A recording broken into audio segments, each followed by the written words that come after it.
Hello, everybody. How's everybody doing? Can you hear me?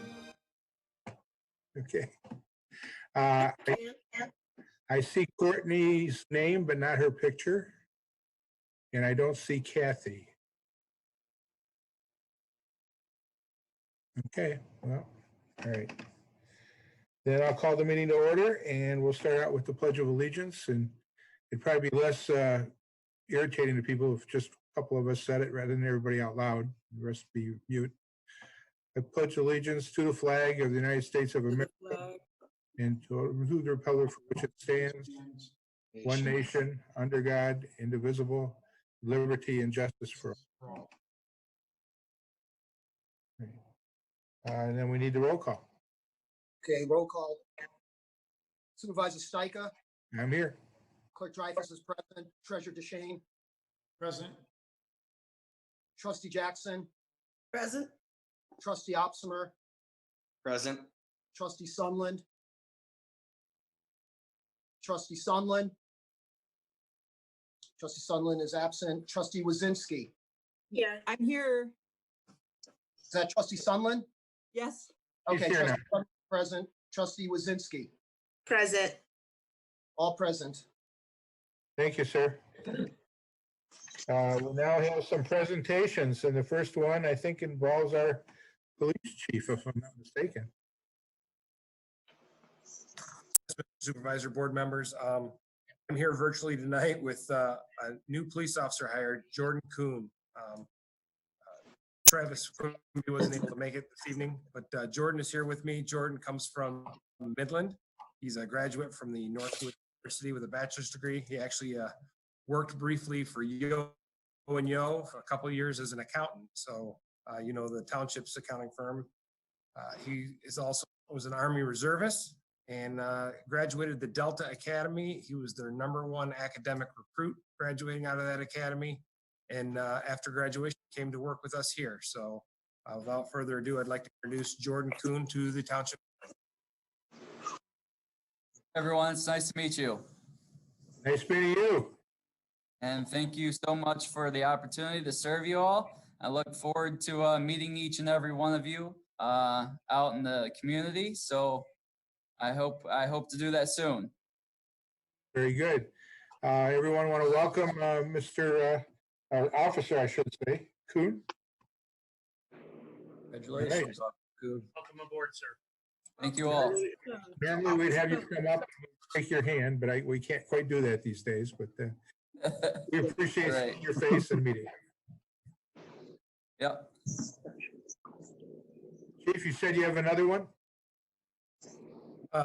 Mr. Quimby's not available, so Jordan was here tonight, and we're happy to have him. Thank you.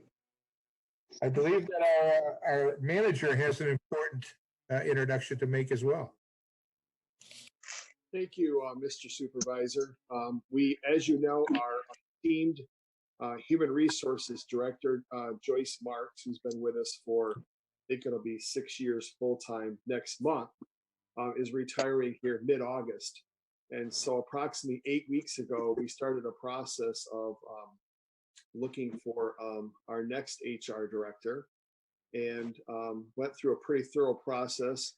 We had 33 outstanding candidates, and we had a committee led by directors of the management team that interviewed 7 of the 33 finalists on Thursday.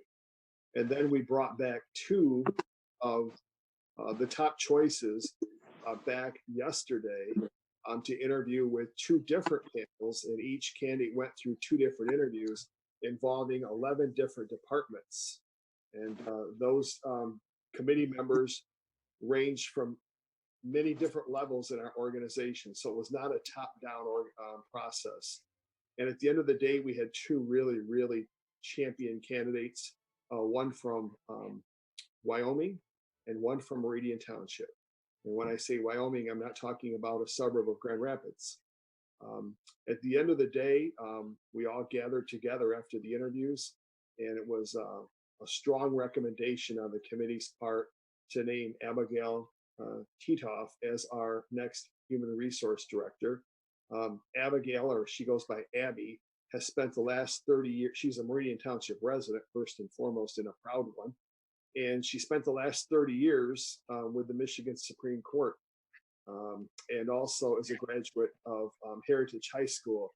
Interesting part about this is she'll be teaming up with our very excellent human resource administrator, Carol Hatsey, who is also from Saginaw. I think went to the rival high school. So we'll have a Saginaw connection. And, we're really pleased to welcome Abby to our leadership group. She's going to do a phenomenal job. And without further ado, Abby, is there anything you'd like to say, or it's all yours? Well, thank you, Frank. I am so elated to be here. It was an amazing process. Just the interview process itself made me feel even more strongly that I wanted to be here with you. So it's an honor to be able to serve as your HR director. Thank you for having me. I look forward to working with all of you. And for those of you I haven't met yet, I look forward to that soon too. Thank you all. Well, welcome very much. Anything else, Mr. Walsh? No, that's it. Thank you, Mr. Supervisor. Okay, thank you. And anyone have anything they want to ask Abby at this immediate time here where we got her right here in front of us? Nope. Right. Well, just welcome. Yes. I have one question. Oh, okay. Trustee Jackson. Yes, I didn't catch your last name. It's pronounced teed off. Titoff. Teed off. Yeah, think of like a golf swing. I teed off. Ah, thank you. You're welcome. Okay. All right. Thanks and welcome. All right. Next, we have citizens addressing agenda, non-agenda items, and I wonder if Mr. Geeves has any information for us on that. We do have a telephone number for people who are participating either via the Comcast Home TV Channel 21 stream, 517-349-1232. You can call in to participate in public comment at this time. That's for anyone participating via the Comcast channel, or if you're watching the live stream on Swagit or Facebook and are not part of the Zoom interface, again, the number is 517-349-1232. If there's anyone in the attendee area who would like to speak at this time, they may raise their hand via the Zoom interface, and we can, of course, promote them to be able to speak through that interface as well. You can simply use your toolbar to raise hand, and we can accomplish that. And while we stall a little bit, waiting to see if anybody's going to take advantage of that, we'll remind people that if they do speak, they will be limited to 3 minutes. We will time that. They will have to tell us who they are, their address, etc. And we would look forward to hearing what they have to say. We do not answer questions or go back and forth with speakers, but we may later on deal with issues they raise. Anyone yet, Mr. Geeves? We have no raised hands and no telephones ringing at all, so I think you are safe to proceed, sir. Oh, wait, we do have a raised hand. Stand by, and Mr. Connor, Scott Connor, we're going to allow him to speak. Mr. Connor, can you please state your name and address for the public record? Yeah, I just want to clarify, my last name is Comer, C-O-M-E-R. And I have a business. My wife and I own Protege Academy at 4960 North Wind Drive, 4960, 62, 64, and 66. I just want to address the board and fundamentally oppose the special use permit. I believe, and the school believes, that the economic welfare of Protege Academy is affected by the approval of the special use permit. So I just want to address that and make that public.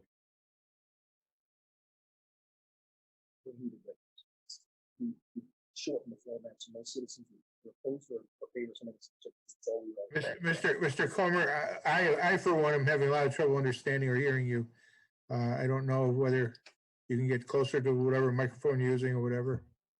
Let me see if I can adjust. Can you? Can we Can you also hear me get now? can we also get the spelling of your name, sir, for the record, please? C-O-M-E-R. And your first Comer. name? Scott. Scott Thank you with very two much, Ts. Mr. Comer. Scott. Okay, you want to try again, Mr. Comer? Oh, sure. The school fundamentally disapproves of the special use permit for the provisional medical marijuana to go through. In the Protege Academy's belief is that it fundamentally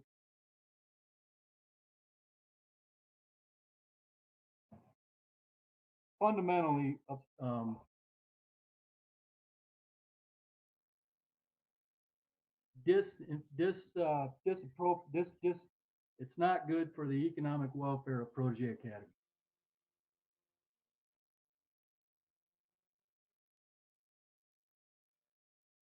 Anything else, sir? That is it. All right, thank you very much. Anyone else, Mr. Geeves? I see no other hands, sir, and there is no one calling in. You are clear to proceed. Thank you.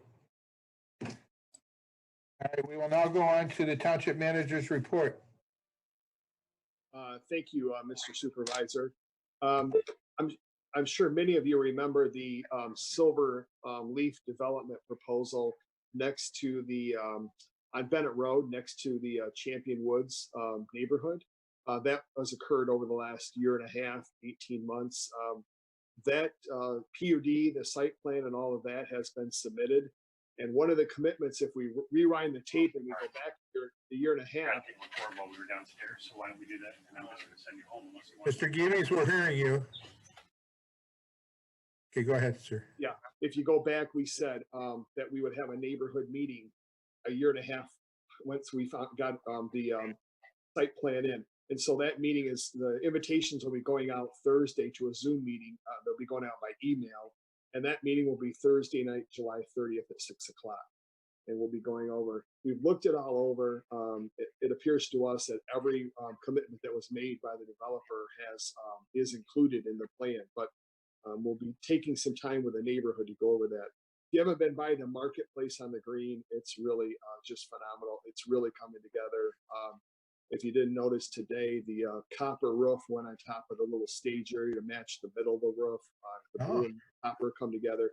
Really, really phenomenal. So take a look at that if you get a chance. We're in the final stages. If you remember, we committed to the residents in 2017 with the police and fire millage. We said we'd set aside $250,000 for 4 years and replace our ladder truck. We're in the final stages of putting that proposal together. We'll take ownership of the truck hopefully in 2021 at some point, and we'll pay cash for it just like we said we would. The emergency siren, we're working on another location. It will be up in the northern part of the community. August 6th agenda, a couple things coming up you should be, that the board should be aware of. The senior project off of Hagedorn that has gone through the planning commission, that will be on for board consideration on August 6th, as will Walnut Hills. And the lack of commitment and follow through from the developer will be front and center on August 6th for the board to consider. The outdoor service that we set up to serve our residents through COVID and all is working extremely well. We have about over 90% of our residents being served outside, and I'm thankful to our teamwork that's made that happen. The HVAC project that's going on has been suspended due to the positive 1 or 2 COVID tests that came about, and they will not be back probably until after the election. And finally, we've been working with the village of Okemos. We had a meeting last week about getting the buildings down. When we say the buildings, we mean almost all the buildings, from the Rite Aid all the way over to the Mart. And that meeting was very positive. And we're looking at how can we partner together as a community to move that project forward. So that's it, unless the board has any questions at this point. Thank you. Are there any questions for the manager? I don't see any hands or anything. All right. We will now move on to the approval of the, board member reports of activities and announcements. Clerk Dreyfus, you had your hand up. You are mute. There you go. Thank you. I'll let you know election report. So the election is 2 weeks from today. So first, I want all citizens, anybody listening, to be reminded that it is never too late to do an absentee application for a ballot. We still get people thinking that it's too late, so anybody can get a ballot, absentee ballot, all the way up through Monday on August 3rd, up through 4 p.m. And if they come in on that Monday, they would have to vote in the building. Anybody can register to vote all the way up through Election Day on August 4th, up through 8 p.m. They have to come to the Township Municipal Building, come to the clerk's office, and you can register to vote and get an absentee ballot at that time to be able to vote. So currently we have the numbers, which are very large numbers. We've never had these kinds of numbers before. So it's kind of anybody who's interested in numbers should appreciate this for the elections. We have mailed out 29,582 applications went out, combination from us and from the state of Michigan. 12,500 applications were received back, and we've mailed out almost all of them back as ballots. 12,267 ballots have been mailed out, and we've received back 5,036 ballots as of today. So as you can see, those are very large numbers, and we already have 2 weeks to go. And we are dealing now with election workers and the difficulties. We have short staffing in most of the precincts. By law, we need 3 people, 3 election inspectors per precinct. We will be able to meet the mandatory minimum. In some precincts, we will have 4. The goal would be to obviously try to maximize and get 4 per precinct. Good news came today when we're doing outreach to the state of Michigan, which is providing a pool of election inspectors for the first time ever. We can tap into that pool, and we are going to apply basically and see how many we can get, how many of these people we can draw upon for August 4th. Hopefully we can get about 19 people. That would be 1 person per precinct. If we could get that, that would be wonderful. The absentee counting board is proving to be a little bit problematic. We have currently 12 people. We're trying to increase that, and we don't have the ability to move anywhere currently. We are really kind of stuck. We tried to reach out with the fire department. They're using the facilities for the census, so we can't use the community room there. And so we are going to be using the Nelson room, and we're going to have to be very creative in how to station everybody 6 feet apart from each other. It's going to be challenging. I think it can be done. I do think it can be done, but it's going to be challenging. So anyway, that's the election report right now. And is there any questions? I'd be open to answer any questions. Any questions for the clerk? I don't see any hands. All right. Treasurer, I think you had your hand up next. Thank you, Supervisor Steichen. First of all, a reminder, tax bill go out 3 weeks ago. You should have gotten your tax bill. You're paying your mortgage company with escrow, gotten a tax notice. If you haven't gotten a tax bill, please call us. We'll send a new one out to you. You can pay in person in our outdoor pod. You can drop off your payment in our outdoor drop box, or you can pay online. So any of those 3 ways will work. September 14th is the due date for summer 2020 taxes. Been a busy couple of weeks. On July 8th was the Michigan Municipal Treasurers Association treasure training. Lots of issues. July 9th, we had the Meridian Township EDC meeting with Trustee Sunland. July 10th, the MABA meeting, the Meridian Area Business Association. July 13th, attended the DDA meeting. July 15th was the annual meeting of the East Lansing Meridian Water Sewer Authority. You know, we have some of the best rates and the best water in the entire region, dare say the entire state, due to this amazing share with East Lansing.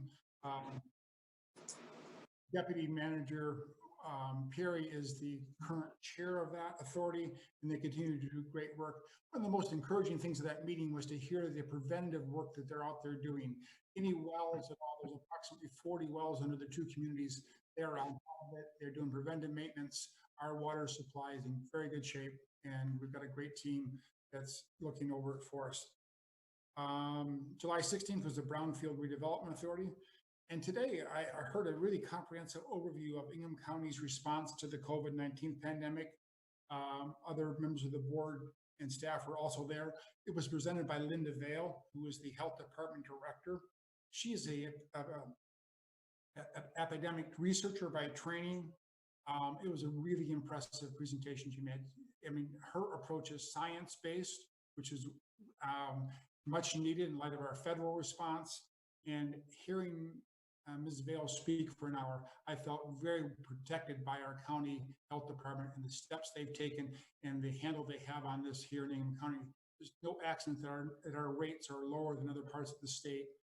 The Harper's bar exception being just that, an exception. But if you have a chance to hear Ms. Vale speak, she is an extremely good leader and the right woman for the right job today. That's my report. Thank you. Thank you. Other board members, do you want to make a report? Activities? I don't see anyone else. I'll just mention that since our last meeting, I attended the DDA meeting, business as usual with the DDA. Met along with our manager and Ms. Jackson and others with the MSU president. Get an update on what's happening with MSU and how they're responding to COVID and how it may affect their township, since part of MSU campus is definitely in Meridian, and many of their students live in Meridian, and faculty.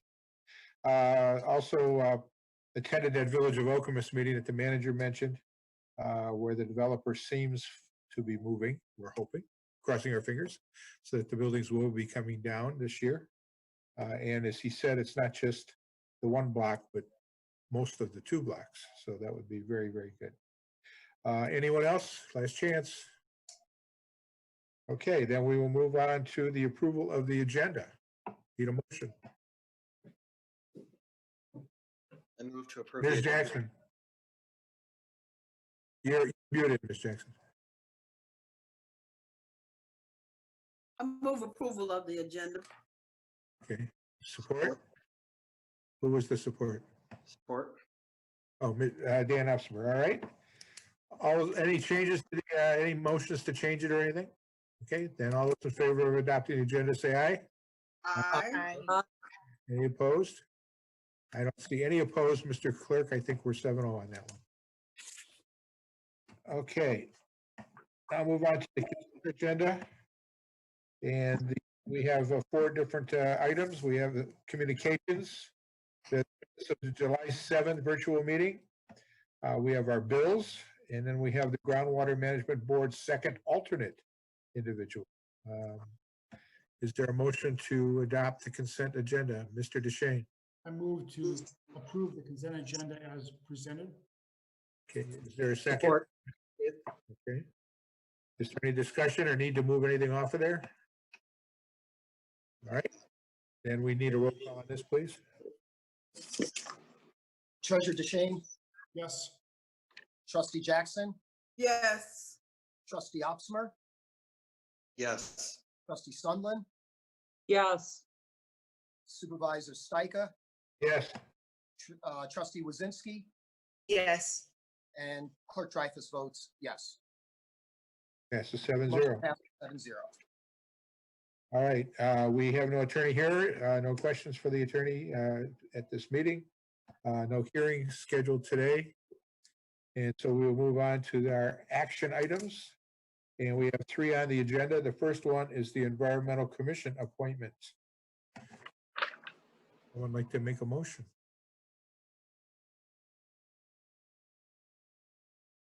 Mr. DeShane. Yes, I move to approve the appointment of Luca Wazinski, the Environmental Commission for a term ending 12/31/2021. Support. For Ms. Jackson. Yes. I want to point out that there's an obvious thing here where this is a child, so to speak, adult child of one of our trustees. I don't see that as a conflict of interest. Does anyone want to raise a conflict of interest issue? If not, yes, Clerk Dreyfus, you're muted. Yeah, I do have a question. How old is Lucas? Courtney, you want to answer? How old is Luca? I'm sorry, Luca. That's okay. Yeah, it happens all the time. Luca is 15. 15. He will be a So- sophomore at Okemos High School. I'm not sure that is that technically that a member of our boards don't have to be at least 18 years of age to be a voter. I think that's to be a registered and be able to be an elector of the township. I'm not sure because I think our student position refers to the age of 18 and above. I'm not positive on that, but I thought that was the case. Well, I did not look into that because it was a student position. I assumed that it was a non-voting member. If it's a non-voting member, that really shouldn't matter. Mr. DeShane, did you have a comment? You had your hand. Yes, we've had an Okemos High School student on this environmental commission in the past, stepping down, like she was graduating. So if that is the case, Clerk Dreyfus, it was violated by a previous board that appointed that student. Sure, Maybe that might be the case. Plus, we don't know if he was 18 or not, too, as a high school student. I'm sure the student who's coming off the board wasn't 18 when she was appointed. She's been on it for over a year. So we don't want to just keep making, obviously, errors either. So I would suggest that we look into it first, just to make sure that it's okay. And then we could certainly approve it at the next meeting once we make sure that it's okay. Well, Mr. Walsh, do you have any knowledge as to what the position requires? I don't think what the clerk is saying is correct. I don't know for sure, but I've not heard that before. And we have a student reps on these, and it would be very difficult to say, we want student reps, but you have to be 18 to do that. That would eliminate almost all students. I think you should just proceed. And if it ends up that it's that way, we'll just bring back a way to change the rules as we come back. Because you're not going to get students who have to be 18 years old. You're going to only say you got to be a senior about halfway through your senior year to join. I think there's a misunderstanding of what the word student may mean, because student may not mean high school. It might mean college student. So I don't think we automatically assume that it was a high school student. It could have been a college student that we were looking at for that position. Ms. Maisner, do you have any experience with this issue? You can unmute yourself. Yes, I do not. I think we've had, as long as they're non-voting members, I don't know if I see the harm. And if they're a student and they have to be 18, they'd have to almost be LCC or MSU students, where any of our local residents, their kids would probably be attending college out of the community. So I know we've had students appointed to boards and commissions. They're non-voting and they have not been 18 years old. So if there's been a mistake, I think it's been going on for a while. All right, what I would prefer to do is, first, when does the commission meet? Does anyone know? Courtney? The commission meets the first Wednesday of every month. So their next meeting is on August 3rd. I mean, 3rd. 4th.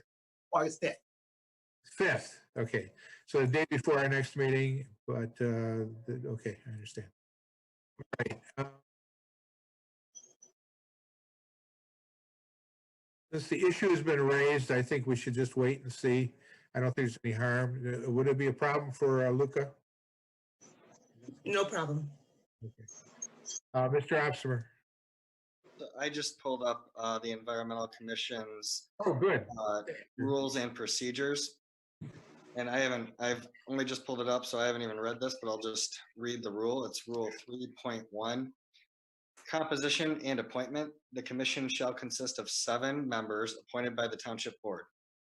Members shall be township residents and shall have an interest or expertise in natural resources, environmental protection, or ecology.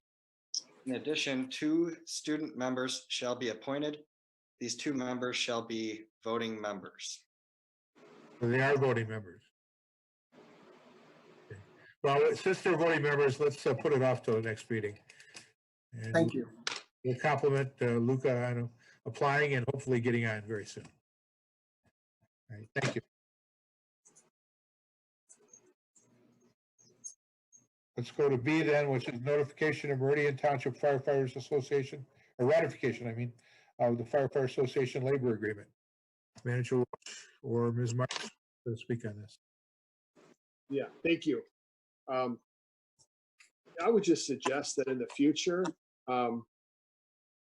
maybe it'd be better if we had, when we see things, because we all go over the packets when we get the information, right?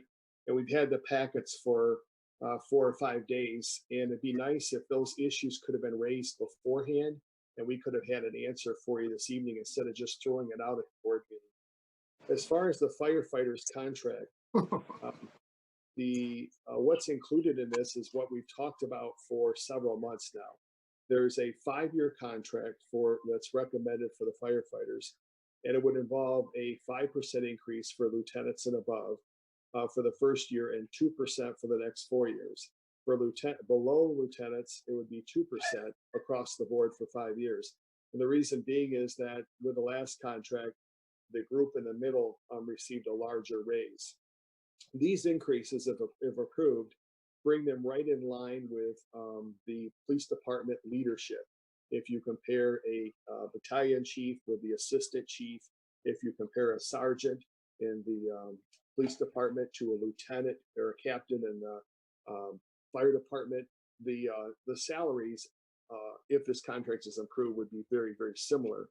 One of the main things that this does is exactly what the police contracts did as well.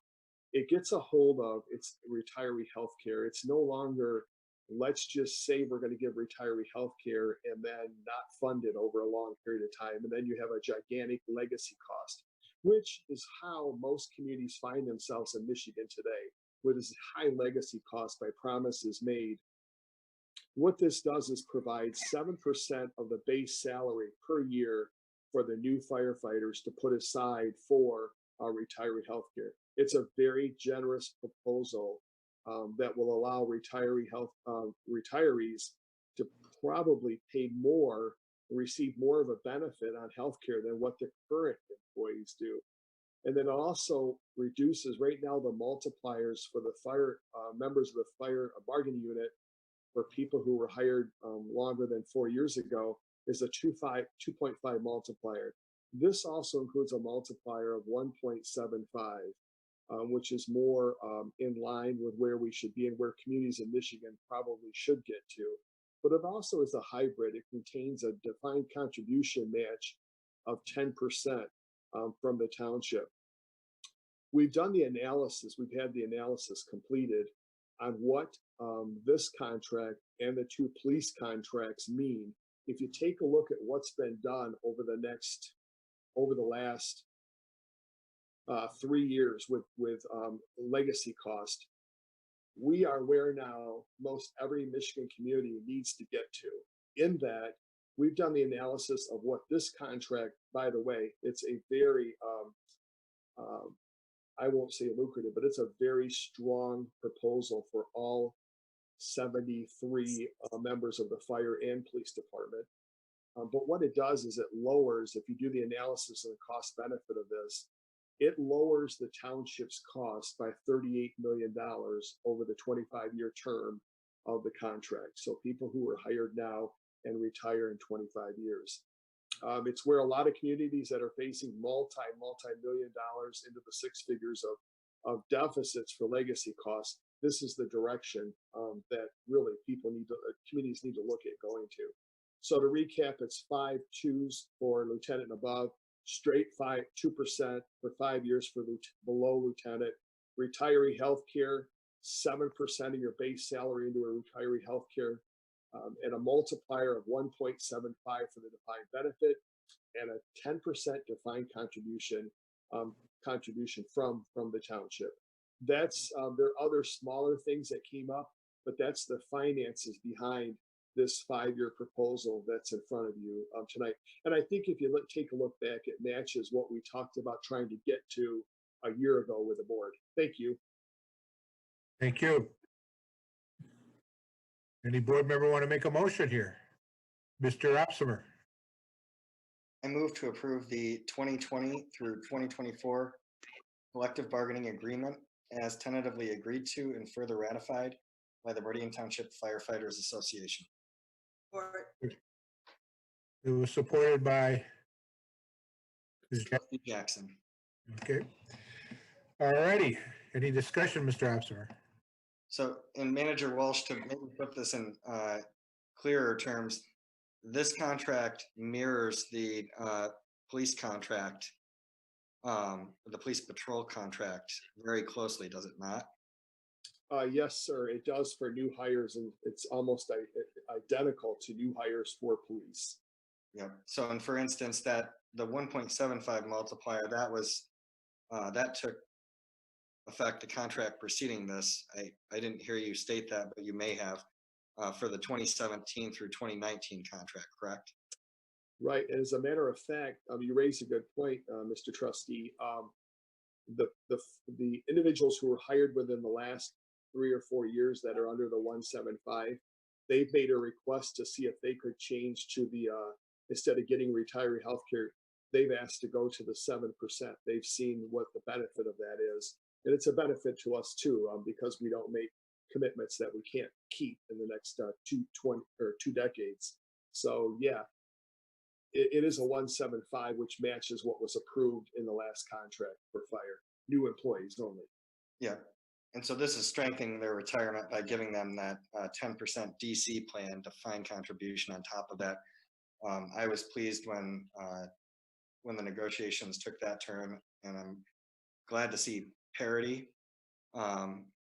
between the police and fire contracts, but also parity in such a way that it's strengthening the retirement for those new hires that I think bore a disproportionate brunt of the previous negotiations 3 years ago. So I think we've arrived at a very good place, and I appreciate you and Director Marks, our legal team, Lizzie Mills, and everyone, Deputy Manager Derek Perry, who worked on this. It's been a long process, but I think it made sense for the firefighters to kind of hold out and wait to see how the police bargaining went.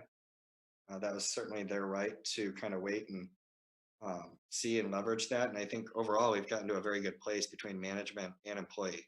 So I just really appreciate all the work that went into this.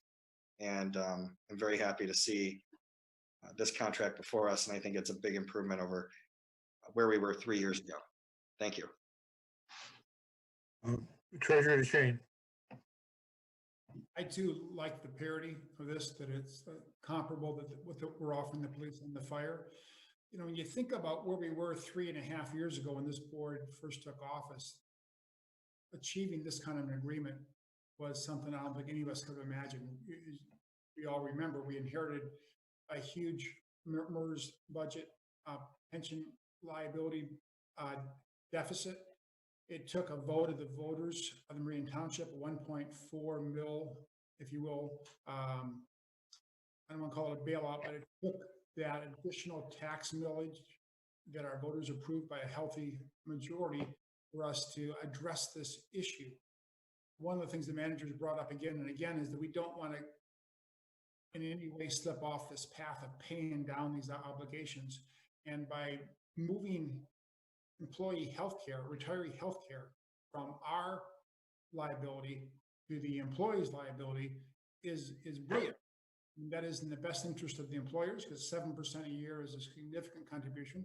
And it's certainly in the best interest of the taxpayers, because the taxpayers aren't on the hook for this as they have been with past agreements. So great work, Manager Walsh and Director Marks. Big thanks to the fire personnel who saw that this was in their best interest as well. This is truly is a win-win arrangement, and I know it took a lot of many hours to hammer it out, explain it, and make the numbers work. But you did it, and we're all better because of it. So thank you again. Trustee Jackson.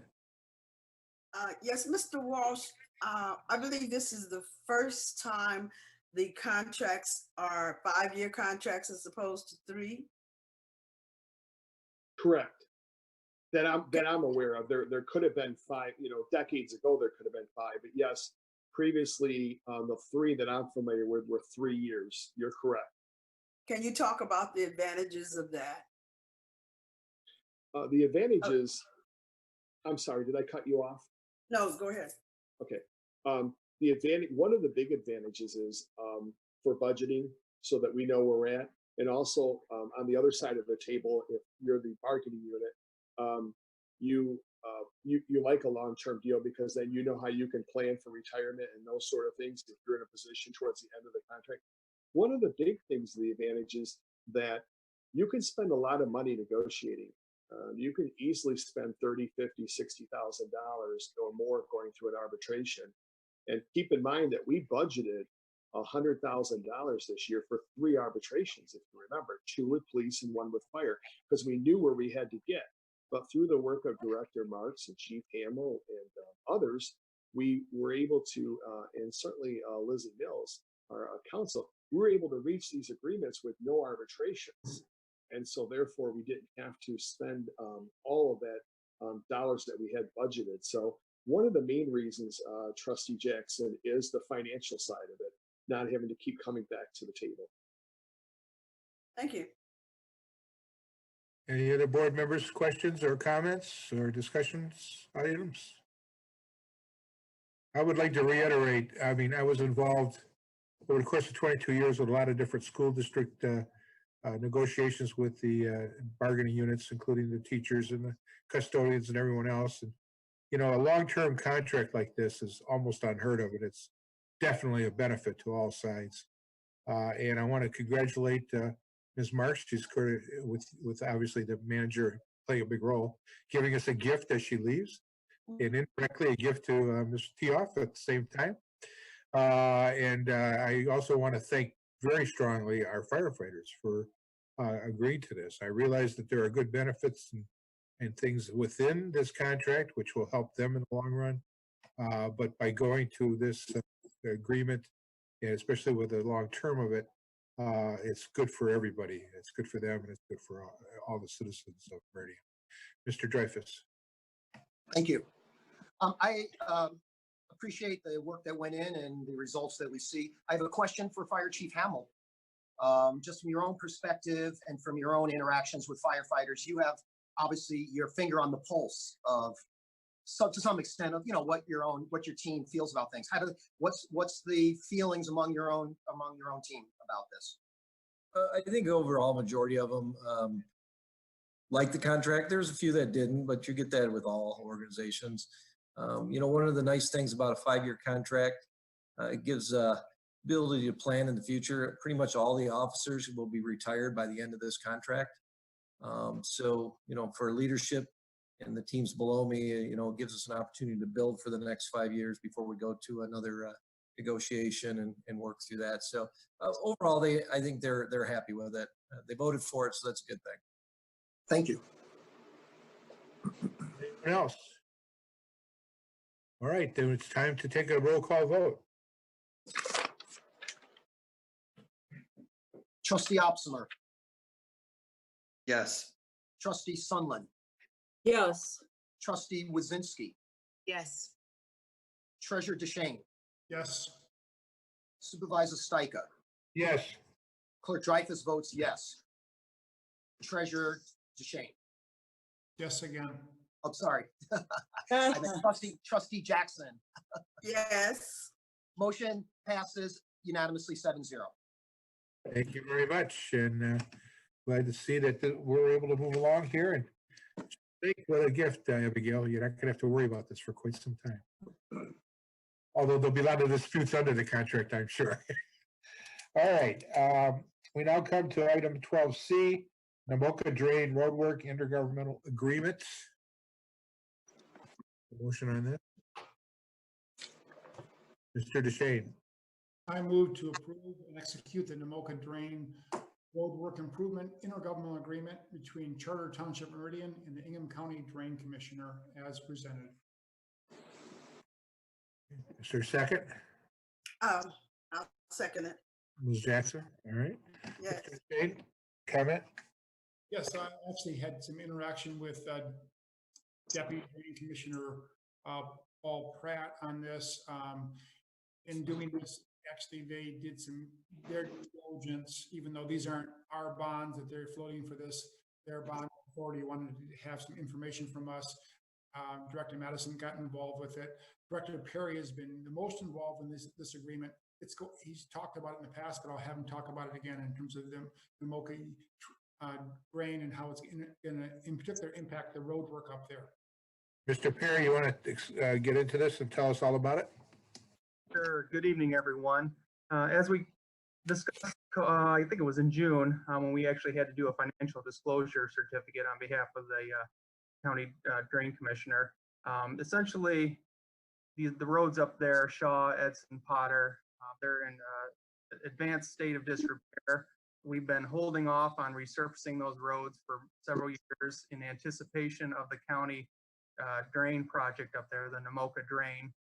That is proceeding now. As part of that, to partner with the drain office and their contractor that they have on hand to do the road work. So essentially, we'll be a partner in that project. And to facilitate that, we have this interlocal agreement to make that come to fruition. So it involves several roads that will be resurfaced. And then also on our pathway master plan, we show a pathway along Shaw that would connect ultimately Hazlitt Road all the way to Lansing, Lake Lansing South. And our intent is to make that connection. Now, saying that, we're looking to do the final design on that, which also may require us to maybe field relocate that.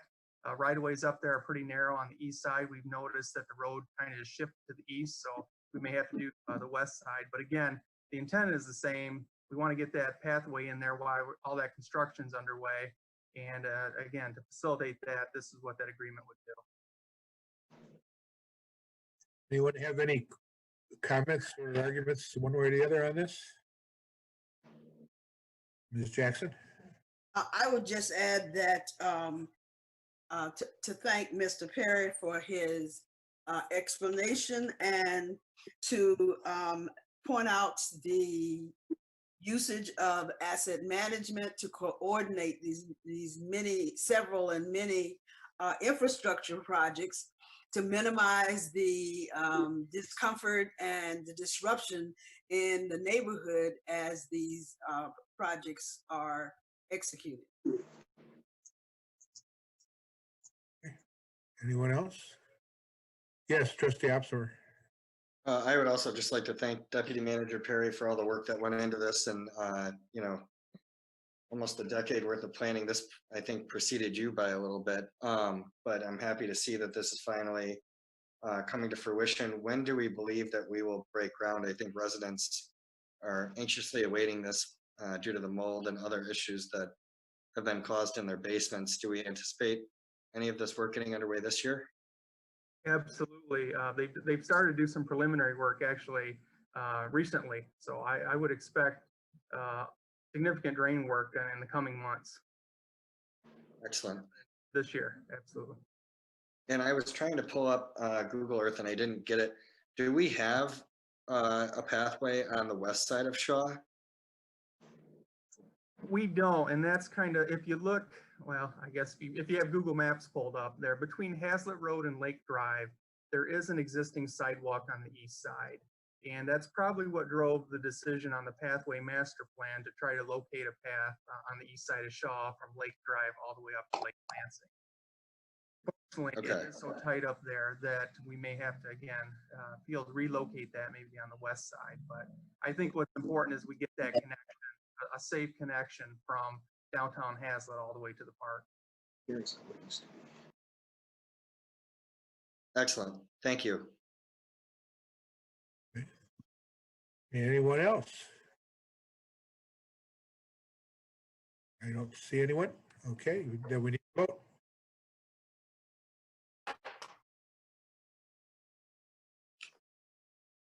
Trustee Sunland, Yes. Trustee Wazinski, Yes. Treasurer DeShane, Yes. Supervisor Stika, Yes. Clerk Dreyfus votes yes. Trustee Jackson, Yes. Trustee Opsomer, Yes. motion passes 7-0. And once again, thank you, Mr. Perry, and everyone involved. It was a long, drawn-out process, but hopefully we see the light at the end of the tunnel now. Thank you for the approval. We'll get going. Okay. We now move on to our discussion items. We have a number of them, 4 actually. And the first one is a continuing discussion from last time of the Meridian Township Diversity, Equity, and Inclusion Plan, or DEI as it often is called. And let's see who wants to begin the discussion. Ms. Jackson. Yes, Supervisor Steiger, as a follow-up to our board discussions at our last meeting on this issue, several members of us met formally with some of the township staff, and together we would like to recommend that to begin the process of bringing more equity and inclusion to our community, that the board create a inclusion task force that would be responsible for developing a long-term community equity and inclusion action plan. The following board members, Patricia, have volunteered to lead this effort. Patricia Jackson, Dan Opsimer, and Courtney Wazinski. We also would like to recommend that the task force include the township manager and up to 3 directors or members of his leadership team. To that end, I'd like to make a motion to establish a motion for the board. Okay, are you asking that we waive the rules and do this at this time because it's discussion item? Well, we can.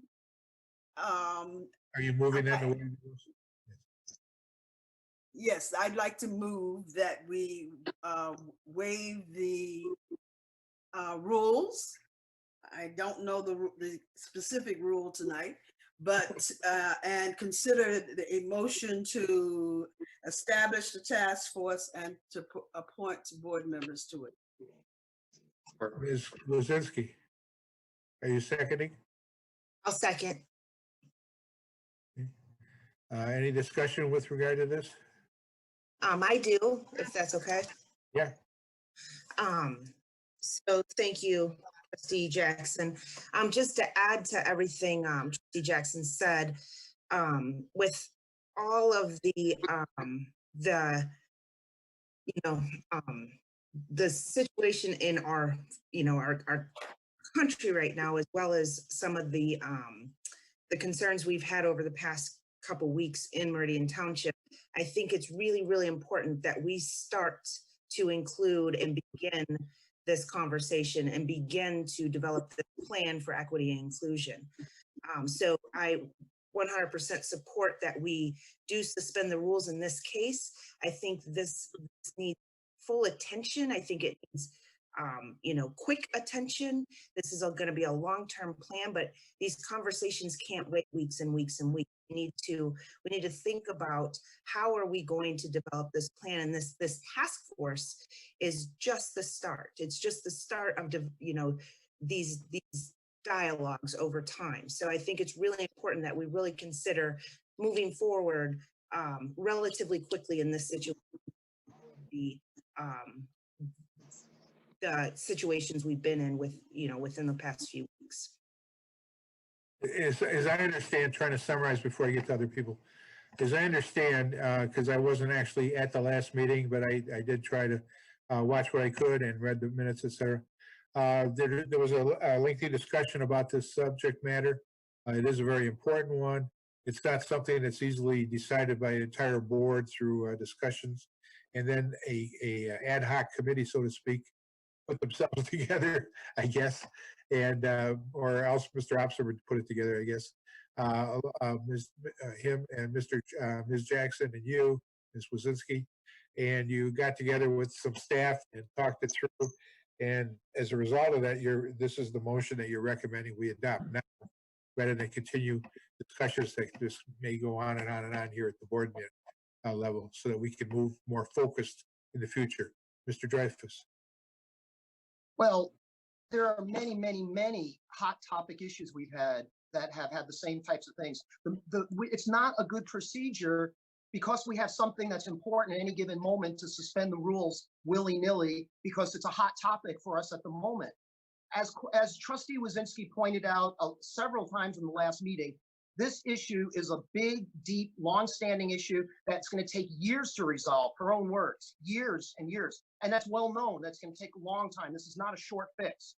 So rushing immediately, suspending the rules really violates the principles. The principles are that we discuss things and the public understands what the process is. And when the public understands it, they can participate better. Suspending the rules changes the public's expectation.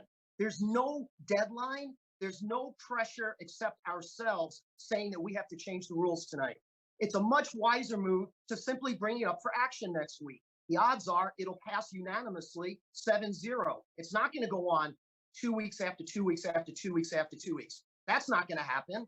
Basically, it was brought on for additional discussion because it was only brought up last week for the first time. So we had a lengthy introduction, and today was the opportunity to discuss it if necessary. What came before us was something to put together a proposal that we're supposed to discuss the actual plan, the proposal to put that together, which is what we would discuss today. Then the public hears that, and they could weigh in at the Zoom meeting next time or via email. That way, there's input before we actually vote. If there was a deadline, like for a grant, and oftentimes if there's a grant, we have to vote immediately because we don't want to lose the opportunity to obtain a revenue source. That's understandable, but there's no reason for us to have to suspend normal procedure and basically lose some citizen transparency when we can vote in 2 weeks and it will get approved and we can move forward and do what we do with due diligence. So that's why I think that we should just follow our standard procedure in this case. It works best for citizens. It works best for board process. Mr. Opsimer? Yeah, so I realize that we're only on the motion to suspend the rules right now, but I just think for context, what everyone should understand is that in the meeting that we had to try to come up with a path forward for how to create the committee, we have someone who may be interested in facilitating a DEI task force. And so we thought it would be best to get a shell of the task force established to have that person come in and interview, and so that the task force can at least begin finding someone to help us facilitate, and then it will be built out from there. So this is a small, minor step toward that, and we're just trying to get the ball moving rather than wait 2 weeks. If you continually wait 2 weeks on every single thing, it takes years and years and years just to make minor progress. So all we're doing right now is essentially creating the starting framework of internal people in the township. And from there, it will brainstorm on how to build it out and get broad and very wide community buy-in, as we discussed at the last meeting, where we have so many different demographics and so many different areas of the community that are not as engaged as they could be.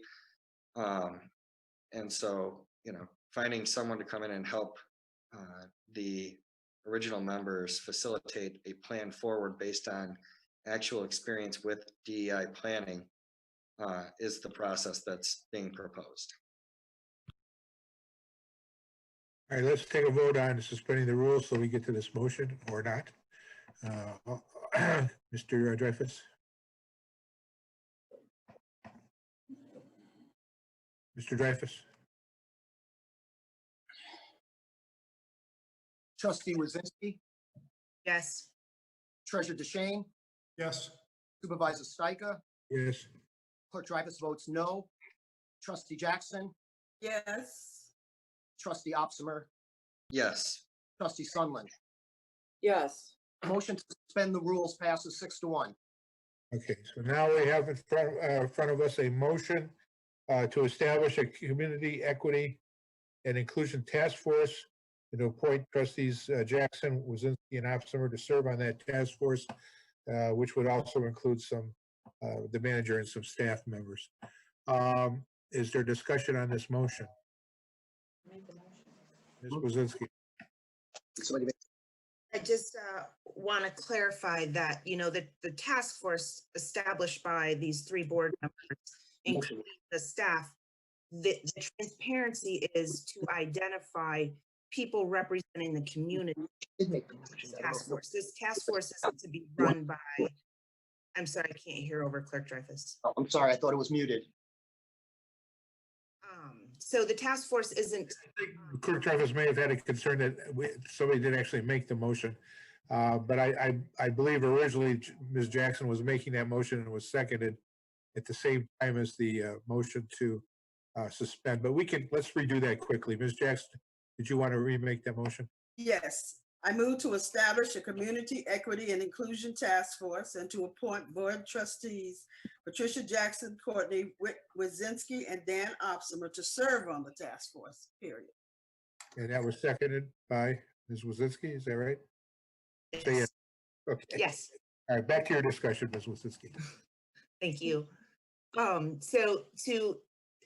want to clarify to the public and other board members that have not been in on a lot of these conversations, that this is just the beginning of establishing a task force that will be representative of the community.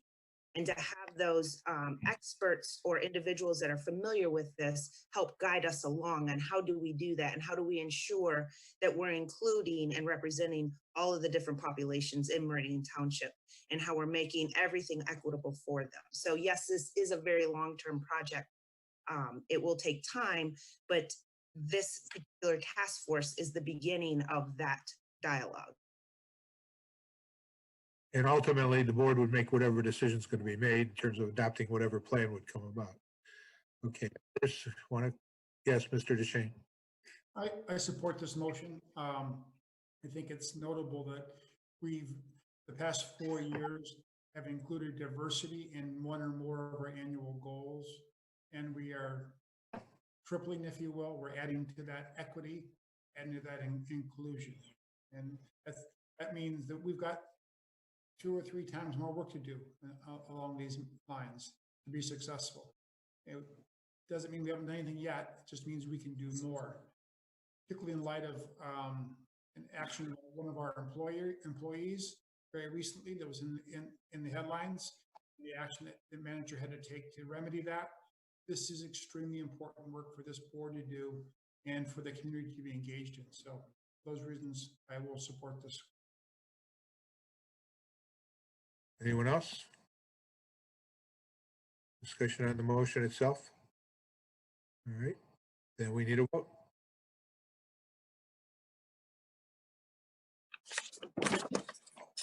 Supervisor Steiger, Yes. Clerk Jarvis votes yes. Treasurer DeShane, Yes. Trustee Jackson, Yes, Trustee Opsimer, Yes. Trustee Sunland, Yes. and Trustee Wazinski. Yes. Motion passes unanimously 7-0. And just make a comment that, there's different kinds of time exigencies. And with everything that's going on in this country right now, with the Black Lives Matters movement, et cetera, there's a different kind of exigency here in terms of moving forward, in my opinion. All right, this item is land preservation millage renewal. And this is a discussion item. Mr. DeShane. Yes, I would like to pose some questions for Director Maisner on this. In the memo, you show the 2.7 million we have in our endowment, which we can't touch except for the proceeds. And then we have a spendable land preservation fund balance of about approximately 4.4 million. First question, Director, is with that 4.4 million we've got, how many additional acres? We've purchased around 970, 968 or so far. How many additional acres could we purchase based on what we paid in the past per acre? I don't think I can really give you a solid answer on that right now. I just know when we have our 2.7 million in the endowment fund that we were looking at utilizing that interest to manage stewardship and management of those properties in perpetuity. And 25% of the first millage went into that. And that's how the 2.7 million came to be. And we have a spendable interest from that of $467,000. And then also now when the millage was renewed for a reduced rate in 2010 of 1/3 mill, we do have a fund balance of the current millage of about 3.9 million. And so together, we have about $4.374 million in a fund balance that's spendable right now. And when the Land Preservation Advisory Board met, we've had some very good discussions. And the goal of the program was to purchase 600 acres initially, and which was like 10% of the high quality, environmentally sensitive lands here in the township. And so we've been able to do that actually by purchasing 968 acres. And so the efforts now are really being redirected more toward stewardship now. And stewardship comes in many forms.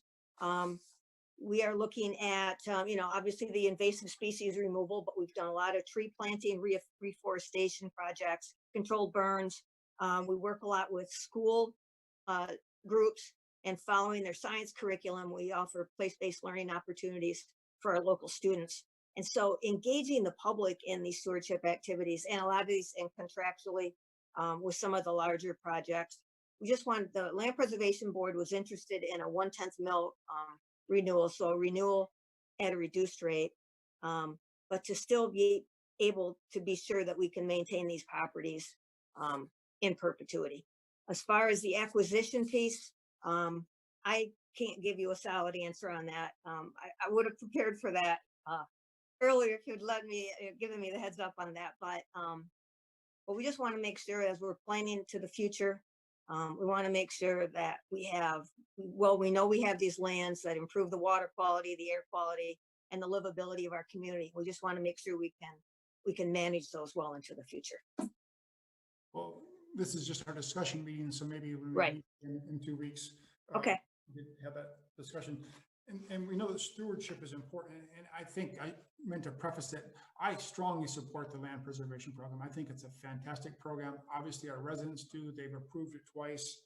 By my estimates, we've about $15.5 million have been raised in millages collected for land preservation in this township. That's a phenomenal number. Clearly, it's something the community is behind. I think the question this board has to ask is, what is the right renewal rate and what it will be used for? Since we do have a significant amount of money left for acquisition, that's why my question. The other question becomes, well, what about what we need for stewardship and preservation? And does the Land Preservation Advisory Board have a master plan on how many more acres we should look to acquire and what our stewardship should look like in the years ahead? Even beginning in 2000, when each of the properties were purchased or acquired in some manner, there were stewardship plans that were done in conjunction with that. And so we do have very detailed plans moving forward. And normally we'll sit down and do a 1 to 3 year plan on how we're going to, depending on, are we going to spend a lot of effort in one preserve? Are we looking to do a little bit in multiple preserves? And then we also look at where our volunteers are located. A lot of our volunteers in our programs work in preserves near their home or in their neighborhood. And so we do take a look at how much money we have and what are the things that need to be done, whether they're controlled burns, those are done. We try to do those every year in certain areas. But do we have a long-term plan on all 24 properties and how we're going to manage each year? We kind of work those on a 1 to 3 year schedule. Are any of those available online? Should a board member want to look at those plans? Our stewardship plans are not online. When we switched websites, we were instructed that that's not really a file cabinet for these types of things, but we do have those plans available if anyone is interested. Great. We could probably email them to you or provide a hard copy. Great. And I've participated in some of the stewardship programs some of the days. I was involved with one at the Tower Gardens Land Preserve, invasive species removal. And it's a fantastic turnout. It was a cooler, wet fall day, but we had 30 or so of our residents that showed up to help with that invasive species renewal. So the program is 20 years old. It appears to me that we did most of our purchases the first 10 years. Is that correct? Yeah, I believe our, let's see, I think and I don't remember if I had that in our staff report. I believe we purchased over 700 acres in the first 10 years. And then, yeah, we've just been between, 200 and 300 acres in the last 10 years. You know, why, or I have got some ideas out of it, but you're the expert. Why the larger fall off from the first 10 years to the next 10 years? Well, the main focus the first 10 years was the acquisition, similar to parks.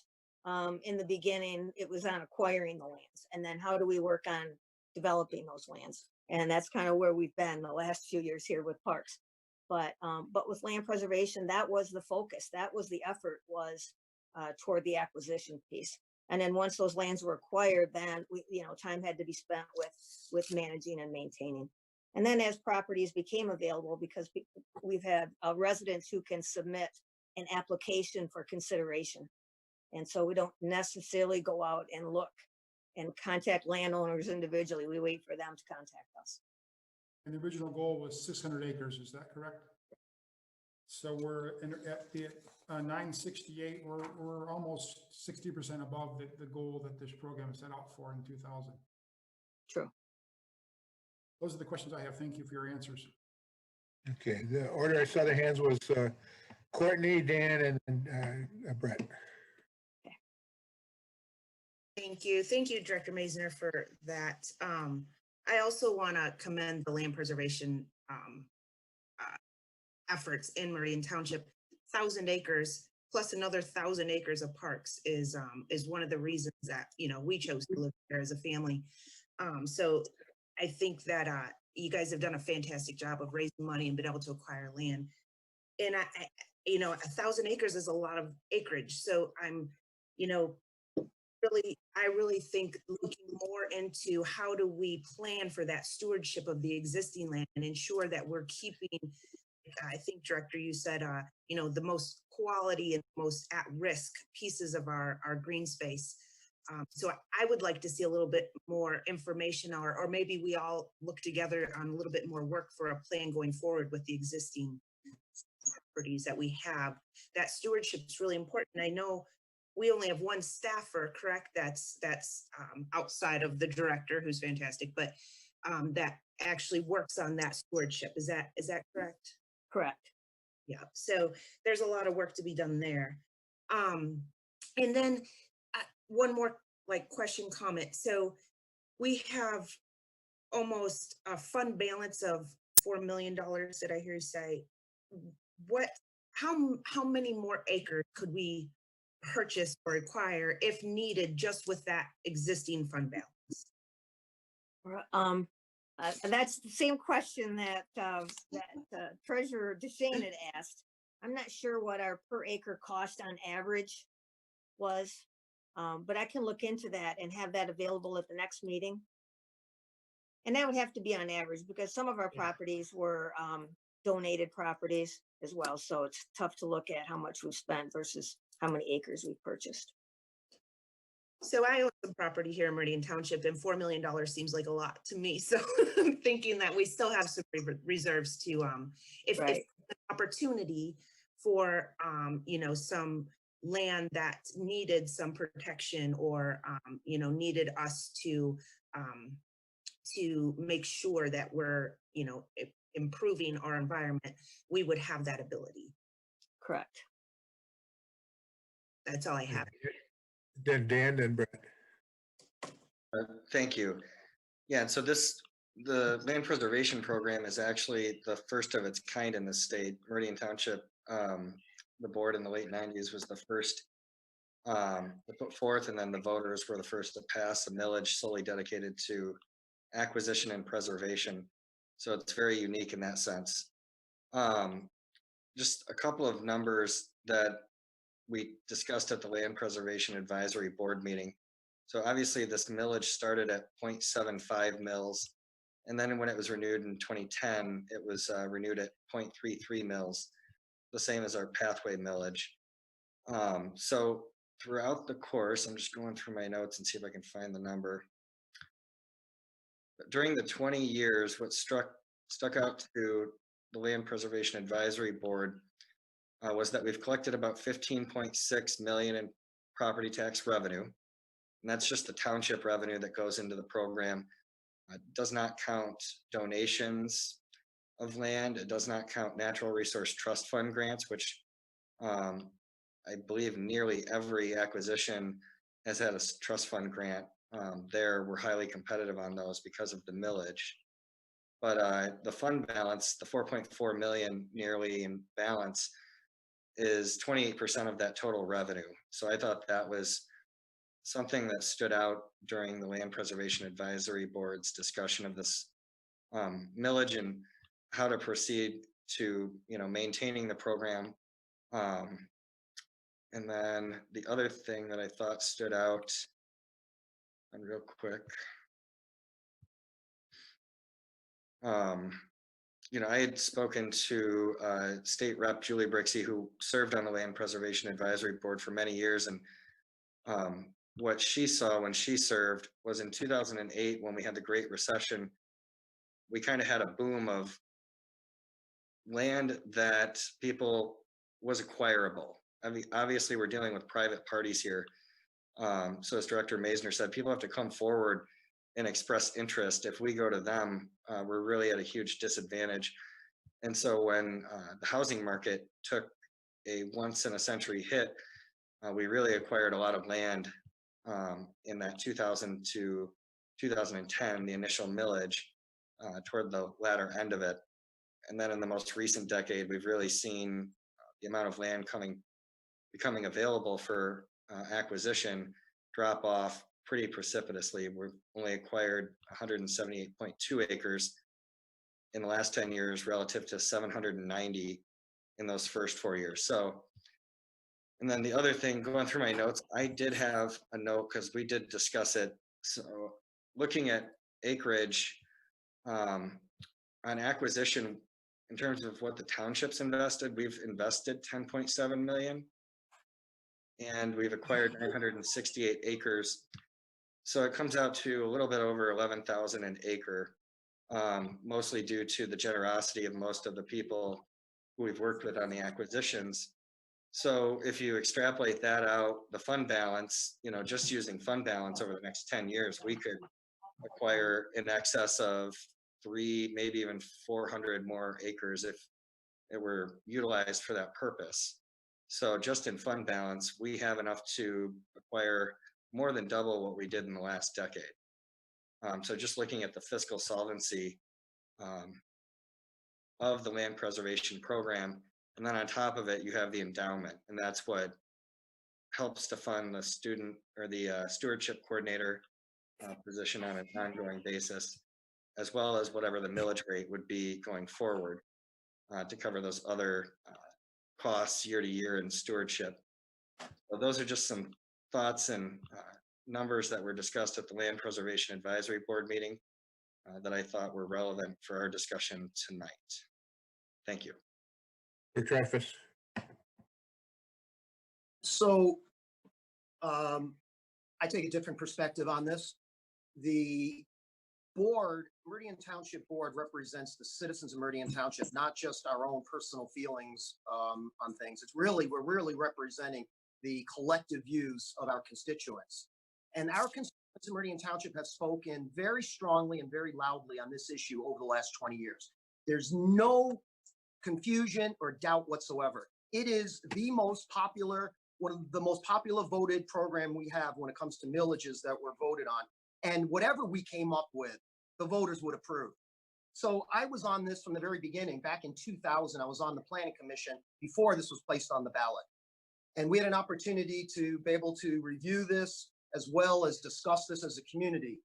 And what we came up with this program was a truly proactive approach that had not been done except in 2 areas in the state of Michigan, which is around Washtenaw, around Ann Arbor, there was a green belt, and around Kent County. In Kent County, there's a green belt.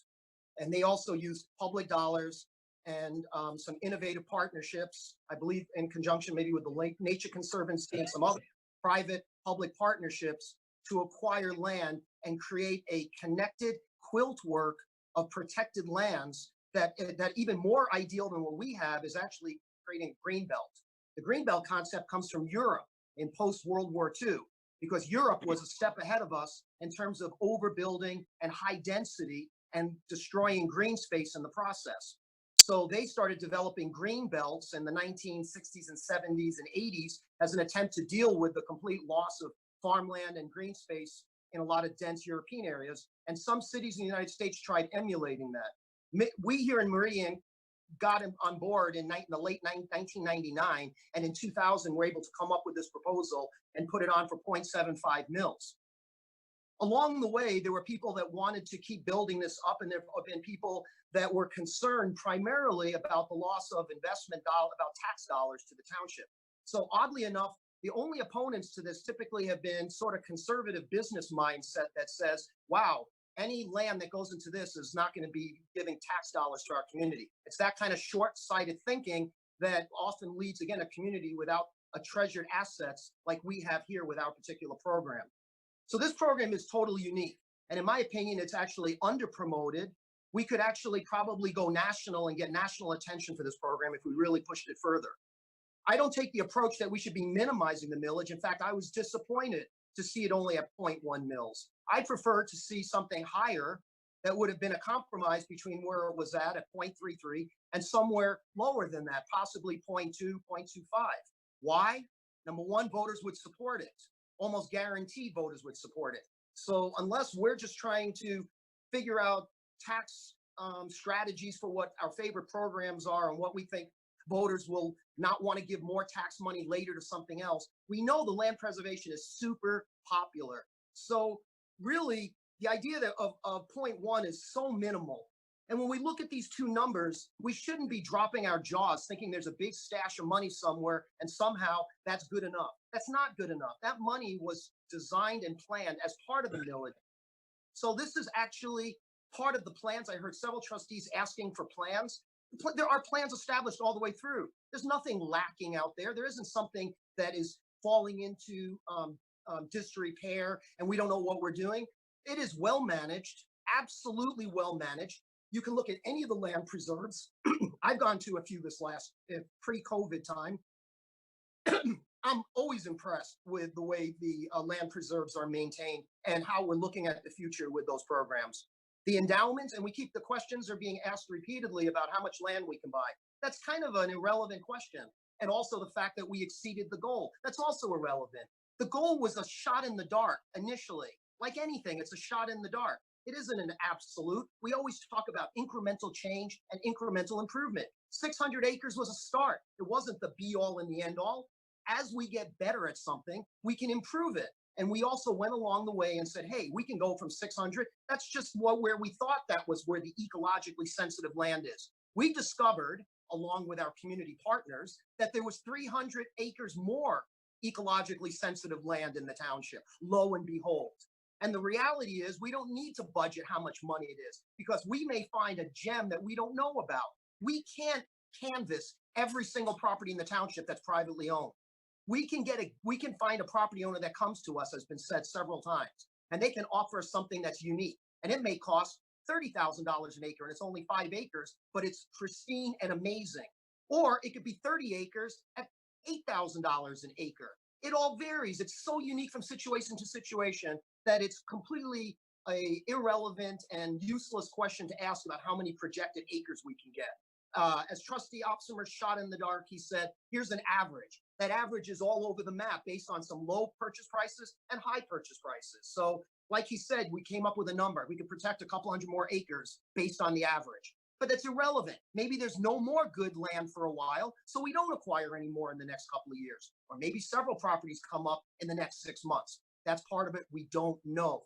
But what we do know is it's a highly successful program and it's beloved by our community residents. And we should not be nitpicking at it and acting as if we love it and we say, hey, this is a great program. However, I'm looking at all these numbers and I'm concerned and you know what? Actually, we could actually talk about increasing that number because I think they were trying to be very conservative at the 0.1.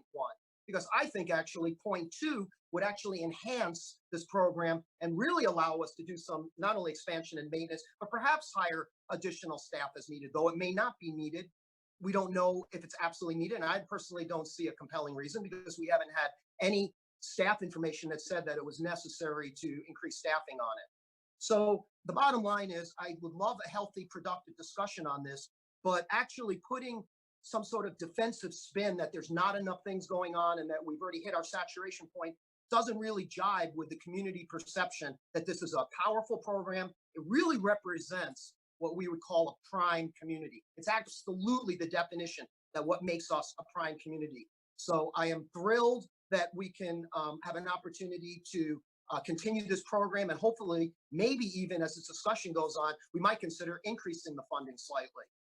And that I have a feeling that I would like to hear community residents weigh in on this as well. So I'm hoping that if people listen to this, they can join in and be able to give us board members feedback on what we're discussing. That would be very useful. Thank you. Other board members who have not spoken yet? Okay, Ms. Jackson. I first would like to thank the land president, Ms. Parks Maisner, for including an estimate of the cost of sustaining and maintaining what we actually have at this point, and demonstrating that the 1/10 mill would actually take care of the acreage that we have in the land preservation program without having to use either the fund balance or approach that endowment that we can't use in the first place. I'm very concerned about this idea of collecting money just because we can. I would be certainly interested in more conversation about other ways in which we can change the original concept by increasing the amount of expected acquisition from 10% of the land in the township to 15 or to 20 for some ecologically significant reason. But based on having already surpassed the original goals and now being left with concerns about how do we maintain into perpetuity as the original proposal was, it seems to me it would be interesting to hear from more people about what additional changes we could make in the program that would justify increasing the amount of money we collect in the meantime by way of the millage. And so I'm not concerned at all about the decrease, but I would be interested in hearing more about how this program might be expanded within whatever bounds are set. This is a 10-year proposal. I'm certain that with additional ideas and more ideas about how, for example, to approach this green belt that the clerk talked about, how we might do that from within this program would allow us to make a different kind of decision on how much money to continue to collect by default in Meridian Township with this millage. Ms. Sutherland, any comments or you think? No, I just listening to the conversation and taking it all in. My comment is that at this point, I'm uncertain. You know, it is a wonderful program, first of its kind. It's done a lot of great things. Our citizens do adore it in a lot of ways. What the right amount is, that's what we've got to decide. You know, I happen to live with somebody who's very much involved with gardening and plants, et cetera. And I'm told that a lot of these preserved places have a lot of invasive species that need to be removed, and we don't have enough staff available to do it or volunteers. And that's something to keep in mind too as we go forward, that we may want to be spending more money on that aspect, because that it may be a preserved area, but we don't want to be preserving invasive species, which are harmful to our state overall. So there's a lot of factors here. I don't hear a consensus. But we have to reach one next meeting because in order to get this on the ballot, we're going to have to decide it at our next meeting. But so we'll have it back for an action item. And at that meeting, we'll get down to figuring it out and we'll decide what the exact amount is going to be. Is it going to be the 0.1 or a 0.2, or is it going to be a renewal? What's it going to be? Because I don't necessarily hear a consensus yet. That'll give a little more time for some people to react and to give us input, and for Ms. Maisner and her staff to give it some more thought as well. So we'll have that back on for an action because it has to be, but we will be talking about it a lot before we actually. All right, our next item is the EMS Fire Department millage renewal. We want to have an introduction from someone on this, Mr. Walsh? Sure. Thank you, Mr. Supervisor. Back in 2004, voters approved a 16-year millage, taking us up to 2019 for revenue for the fire department. And it's a levy of what was approved back in 2004 was 0.6445. So just over half of 1 mil. It's after 16 years, the millage is set to expire, and it's rolled back to a 0.6339 over time through Headley. So we're generating less of a millage than we were back in 16 years ago. Not an amount, but the millage is less. So before you this evening is discussion about whether you want, how you want to place this on the ballot. The recommendation is to place it on the ballot at its rolled back amount. And one thing that I'm sure you're all aware of, but just a gentle reminder to the board, that if you decided to go back to the original amount, it reads as an increase on the ballot because you're going back to the higher amount.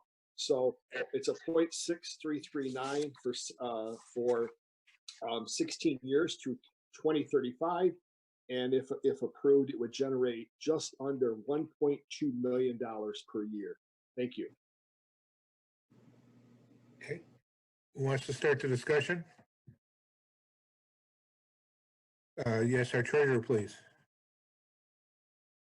Well, speaking of popular millages, certainly our fire and police services get rated every time we do a survey of our residents as our top services that they value and choose to live in Meridian because of our excellent police and fire protection. So I think putting this back on the ballot is essential.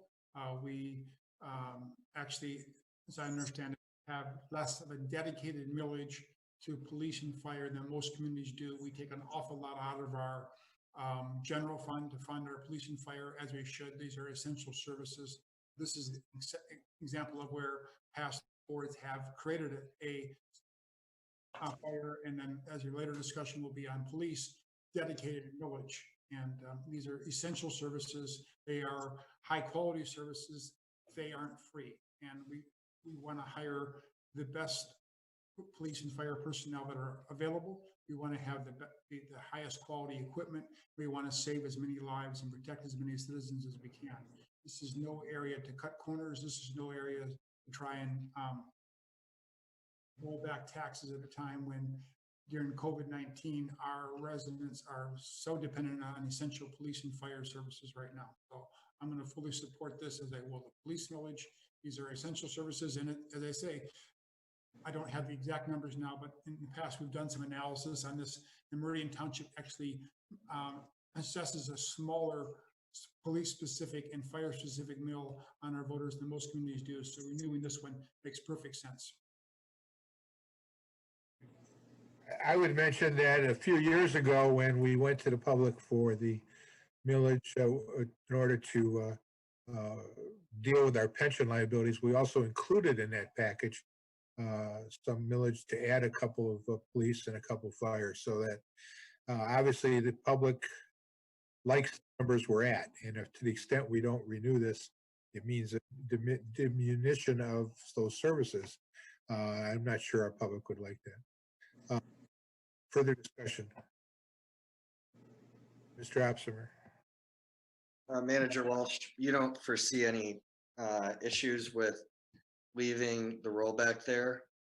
At the end of another 16-year, it could be in excess of 0.02 mils, then we're talking real mills that would have been left off if you allow it to roll back for 32 consecutive years.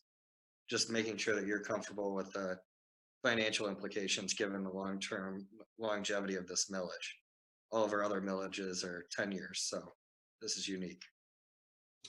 You're correct, Mr. Trustee. I'm very comfortable with it.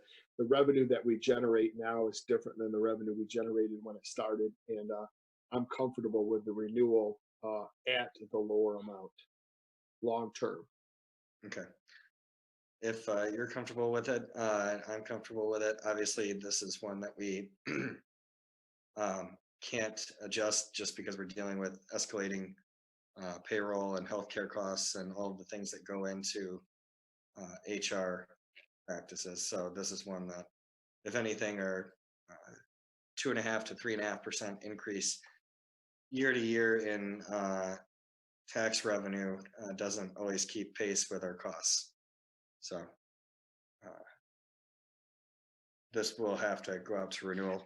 I just wanted to make sure that we're comfortable on the not doing the Headley override. Thank you. Ms. Jackson. Yes, I'd like to ask Mr. Walsh a similar question from the earlier one. Why 16 years in this case? It was just a decision was made. It was 16 years for the first one. So why not renew it at the same? We had less discussion on that, on the tenure of the millage. We had more discussion, Trustee Jackson, on whether to go for the increase back to the original amount or not. There was more discussion on that. It doesn't have to be 16 years. It could be whatever the board decides, but that's just what we recommended as we went through the numbers. Is there again some advantage for 16 years as opposed to, I mean, in my mind, in view of the rates of inflation and the rates of wage increases or declines, et cetera, et cetera. It seems to me 16 years is a very long-term view of your ability to cover your needs. Yeah, what I would say to that is the first 16 years have worked really well for us. So Okay. as we look forward, we think it makes sense to us for stability. Okay. Thank you. Linsky, I think you had your hand up. Yes, you do. Yes. Me, Supervisor? Yes, I called on you. I just want to add that I support this. It's imperative that we have the fire, EMS, and police support that we do. We're in the midst of a pandemic, which, requires response to illness, but there's so many other things that are secondary to that are affected by mental health. And I know that, those are things we need to start thinking about. And I'm sure Chief Hamill and Chief Plug have already seen some of those things where, we're responding to maybe some mental health issues as well. So I think, if this reduction continues, the police and fire that we have and the response that we currently have, I'm comfortable supporting it. Anyone else want to speak on this? I'm hearing a consensus to go along with this one. Again, we have to make a decision next meeting on this one. So it'll be on for action no matter what. And right now, the action would be for renewal at 16 years of the amount proposed by the administration. Ms. Jackson, one more time, you have something? Yes, I did not say that I approve of the plan as proposed and am very comfortable with it. And so I would join the consensus. Oh. Okay. All right, we'll see this next time.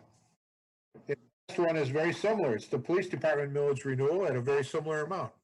Mr. Welch? Yeah, thank you, Mr. Supervisor. I won't go over all the details that I just covered in the fire proposal millage because all the details are the same. The only thing that would be different is the millage. The millage for the police department is less than the fire department. Back in 2004, the voters approved a 16-year millage of 0.6117. And what we're recommending is that the same thing that theory with the fire department is that you present this millage to the public in 16 years at the current 0.6016. And that generates currently about $1.24 million or about 60 or 70,000 less per year than the fire millage. For some reason, they're different. And that was probably a plan back in 2004. I'm not sure why, but the police millage generates over 10 years. It's going to generate about $600,000 to $800,000 less for the police department. Thank you. All right. Do we need to go further with this discussion? This is going to be on for action one way or another. Yes, Mr. Opsimer. I would just say that this one falls into the same category as the previous fire millage. Obviously, they were both passed and approved by the previous boards and the voters at the same time. These were the original operating millages for the two departments, some of the smallest police and fire millages in the entire state for any community above, 20 or 30,000, which is why we needed that third millage. But so just like the previous one, going out for renewal is a no-brainer. And if the department and Manager Walsh are comfortable not doing the heavily override, I'm good with that. I think we have the same consensus and we'll see this on for action next time. All right. We now move on to comments from the public. Mr. Geebies, are you with us? I am with you, and my apologies for missing that mute button after the last public comment section. We will once again at this point take public comment. You can dial in 517-349-1232 if you're listening via Comcast or the Swagit stream on the internet. And of course, if you're interested in participating via the Zoom interface, you can raise your hand and we can enable you to speak at this time. One more time, that telephone number 517-349-1232.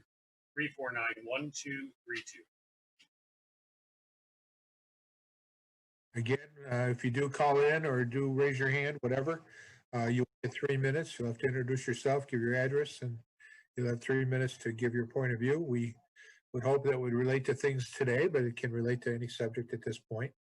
And we look forward to hearing from you if you're interested. And we have no raised hands, and we are hearing no telephones ring, sir.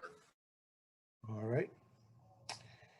All right, we now have other matters from the board and final board member comments. I'm looking for hands. I am not seeing any hands. Okay. Tonight we have a closed session to talk about a legal matter. Material exempt from discussion or disclosure by state or federal statute, specifically a legal memo subject to attorney-client privilege from our township prosecuting attorney, Cullen Harkness, regarding the status of Meridian Township versus Eames et al. And Daniel White. And in order to do that, we'll have to have a vote in open session to go into closed session. Mr. Geebies, could you quickly tell the public how this is going to work? Because obviously we have to actually adjourn an open session afterward. You're exactly right. So I will remain in this meeting here to hold the regular public meeting open during your closed session.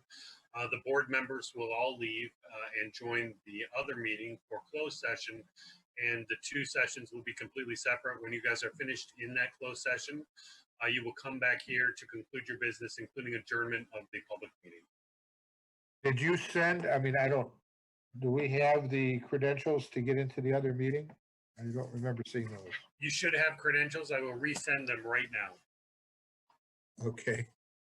All right. So there might be a little lag for us all to show up at the closed session, but right now we need a motion to go into closed session. Ms. Jackson. I move that we move into a closed session for the Support. purposes as stated by the supervisor.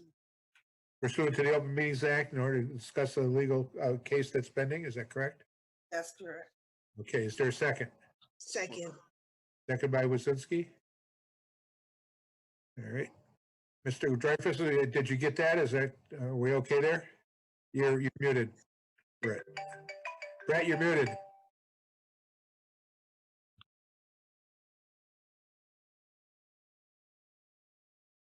Your mute button is stubborn today. Yeah, it is. So if you can please repeat the complete motion, because I heard it from her and you, it's kind of broken off. I move that the board move into closed session to consider the by Supervisor Steiger. Consider the what? She's referring to what I said. The motion, as I understand, she's making it, she can confirm it, is that we're moving to closed session under the Open Meetings Act in order to review attorney advice with regard to a pending case, which is Meridian Township versus E-Machines. Got that. Thank you. That. Okay. Is that right, Pat? Yep. Yes, that's exactly right. And Wazinski, you seconded it, correct? All right. We need a roll call. Sorry, to me, Clerk Dreyfus votes yes. Trustee Jackson, Yes. Trustee Opsimer, Yes. Trustee Sunland, Yes. Trustee Wazinski, Yes. Treasurer DeShane, Yes. Supervisor Stika. Yes. Motion to go into closed session is unanimous 7-0 approved. Okay, so we now all sign off for this one, and then we have new credentials for a new meeting. Yes. And the time for that is 7:46. 7:46.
was hoping to get more direction on that.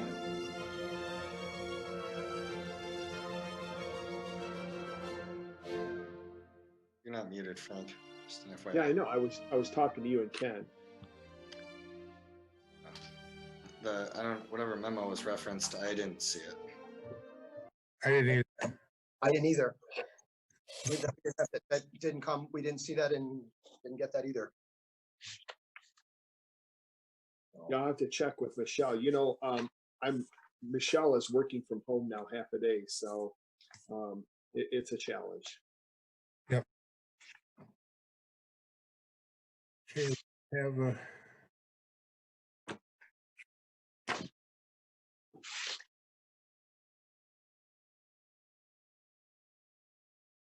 okay, we got a quorum. I think we have everybody. Okay. Does anyone want to make a motion? Yes, Mr. Dreyfus. I move that we reopen the session. Ordered by Wazinski that we reopen our open session. We need a roll call. That's it. And trustee Wazinski, Yes. treasurer DeShane,